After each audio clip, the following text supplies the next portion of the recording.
What's up, sons? It's Blind Run with Son of a Tech once again, and today we're here to ask and answer the simple question, WTF is Firo, previously known as Zcoin. We're going to get into it right after a word from our sponsor. Today's sponsor is myself. To support the channel, click the join button below the video and you will get access to our privately hosted Rocket Chat. Selecting the $1.99 option will get you access, and after that you need to head over to the membership tab, scroll down, and expand out your membership perks. Find the section for connecting on social media, and in that section there will be a secret registration URL to join Rocket Chat, where you can sign up to enjoy talking with other cryptocurrency enthusiasts and miners without spammers, scammers, or bots. Welcome back. Once again, I'm glad to have the continued sponsorship with Skillshare. So definitely click the link to be one of the first 1,000 to go ahead and redeem a free subscription or a timed free subscription. There you go. So today we're going to be talking about Firo. Firo is a privacy-focused cryptocurrency that takes advantage of zero-knowledge proofs and allows users to destroy coins and redeem them at a later date for brand new ones without any transactional history. So talking about Firo in the US, of course, means that you aren't on the US-based systems typically going to have fiat direct pairings. That doesn't mean that you can't mine it. We're going to go through supply, pre-mine, all the good stuff. Bridges, liquidity pools, consensus mechanism, which is the big one, and fees as well as the rich list. Starting things off though, today we're going to go over supply. Now I haven't gotten my teleprompter yet, so I am looking at my monitor to read off of it for my notes.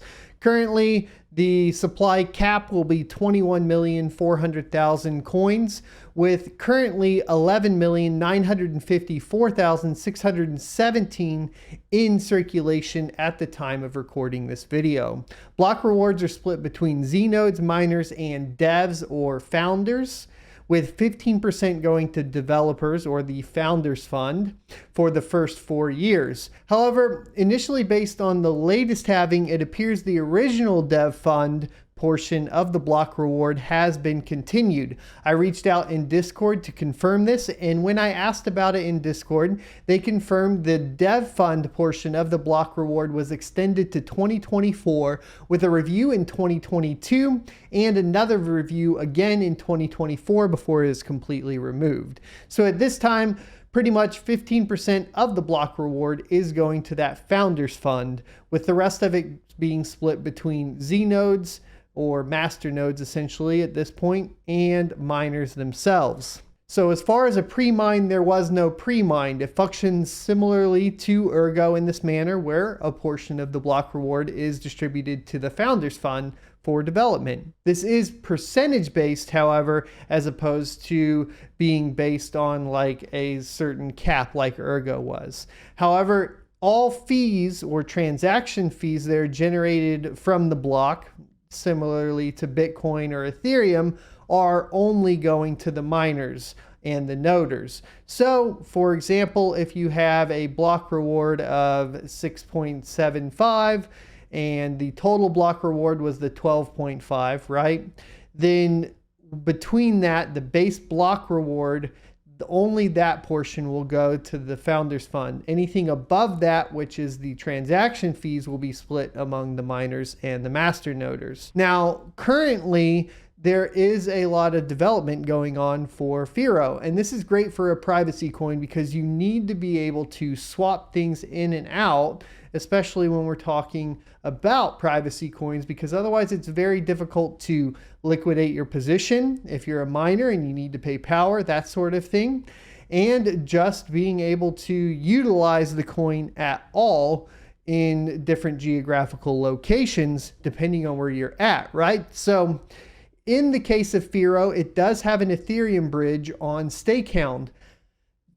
That is good to a certain extent and should function all right, except I didn't like that you had to sign up to actually participate in that. Stakehound also offers the DeFi options for Firo as far as being able to essentially stake the Firo for a return, similar to what we did in the how-to video for Polygon and Matic. Of course, that's a little bit different. We can get into all these differences in a base level video, but essentially know that there is an Ethereum bridge and that it is functioning as far as I can tell. Now, the Binance Smart Chain bridge is a big deal as well, which they do have, and is supported directly on the Binance Smart Chain bridge site. So you can just pop on over there and you can basically swap from the Firo network over to the Binance network and then have some Binance wrapped Firo. That's the easiest way to basically get your mining funds off of the Firo network into a different network that's easier to swap on. So that's what I found so far. However, if you were looking for more liquidity pools and Ethereum, then you also have the option for Sushi Swap. However, once we talk about this again, it's harder to get your mined Firo into Sushi Swap than it is to get your mined Firo into Binance Smart Chain, at least from what I've experienced personally. If you guys have found an easy way to do this, please let me know in the comment section below. I asked in the Discord and I really couldn't get a clear answer. It was kind of like use Stakehound.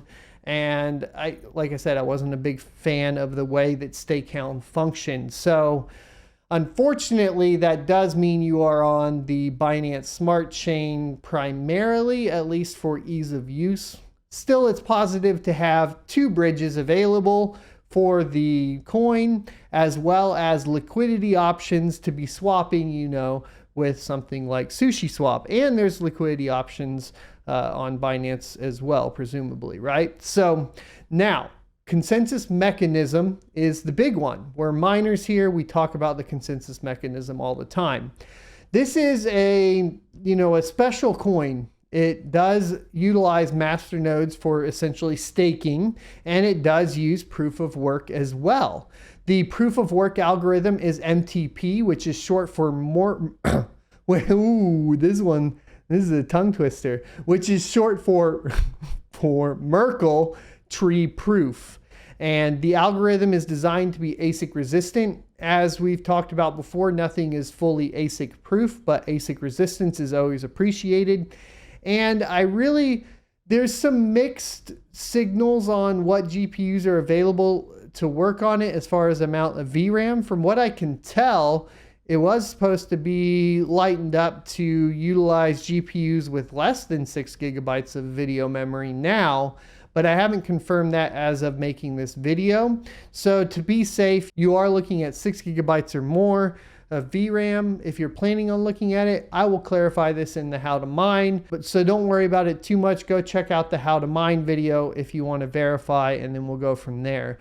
Now, as far as the masternodes, it's going to be a pretty standard masternode setup where you're going to lock up 1,000 coins, and that will be required. That's currently going to cost you, at the time of making this video, $7,000 US, and that will provide an annual return of 11%, so about $700 a year with having a single masternode. The block reward is where we get into the split. The block reward is currently 12.5 after the September 2020 halving, with 6.25 going to the miners, 4.375 to the masternodes, and the remaining 1.875 to development. This is increased for development over the previous cycle, so kind of interesting that that was increased. Halvings are every 4 years like Bitcoin, and it does seem to coincide just a few months after Bitcoin. So in 2020, you had Bitcoin halving, I believe it was in May, correct me if I'm wrong, but that's going off the top of my head. And then for Firo, like we stated, it was in September. So about the same halving schedule, which means, of course, you will be seeing no extra fluctuation in that typical cycle for Bitcoin and price relation, right? So keep that in mind. Now, fees are interesting because they are basically like Bitcoin. They function similar in that transaction fees are paid out to the miners and node operators. Once the final coin has been minted, mining and nodes will continue to mine the fees, and those fees will not have a cut that goes out to development because no fees do. So that's important. Finally, the rich list, it has a pretty hefty amount in the top 10 wallets. Currently, it looks like top 10 controls about 47.63% of the circulating supply, and that's at the time of recording this video. That being said, because you do have this consensus mechanism that rolls in masternodes along with, of course, the proof of work, there's less of a chance of like a pure proof of stake sort of 51% attack as far as that goes. You are going to be seeing, of course, the distribution, if they are masternoding all of those, still kind of lean towards going up and up towards those top 10. Unfortunately, we've talked about this a lot with any sort of staking. That is also why I think, though, it's good that the block reward has a higher percentage going to the GPU miners, because that will help distribution. And frankly, the masternodes can help the distribution as well, because it bounces back and forth and it'll stop from a single GPU miner from kind of accumulating too much. That being said, there does appear to be an issue with those top 10 controlling a significant portion of the network. It's not uncommon to see that in these types of projects. You know, it's better than like something like Dogecoin, if I recall. So, you know, just take that as it is and let me know how you guys feel about rich lists and what percentage the top 10 should have in an ideal world, right? And I'd be curious to hear your thoughts and opinions on it. As far as Firo goes, it is, from what I can tell, one of the best functioning privacy coins as far as access between different networks, right? The bridging and so on. It makes it really easy for miners to liquidate, at least a lot easier than it typically is with something like Monero, for example. Now, Monero is working on some other projects. I'm probably behind, so if I misspoke and there's a ton of Monero bridges, let me know. But last I checked, you know, it is a little difficult to get some of these privacy coins out. Pirate Chain's another one that's a little bit more difficult to get out and swap, and there's definitely not a good decentralized way to do it. That being said, there is a pretty good decentralized way of getting Firo out, which is fantastic. That's what you want to see. What makes them special is the way the transactions are functioning, as well as being able to burn the coins and then pick them back up and they're completely recreated. I am going to leave you guys to debate the differences between privacy coins and what makes some better than the others in the comment section below, and I'll be watching and learning as I can. Let me know if this was a good covering of Firo and if there is any additional things that I missed or may have needed to mention. We are always working on this particular set of essentially questions that need to be asked and answered. Typically, I cover wallets in the mining guide and exchanges in the mining guide. However, I will mention that there are two large exchanges that do support Firo, which is Bittrex and Binance.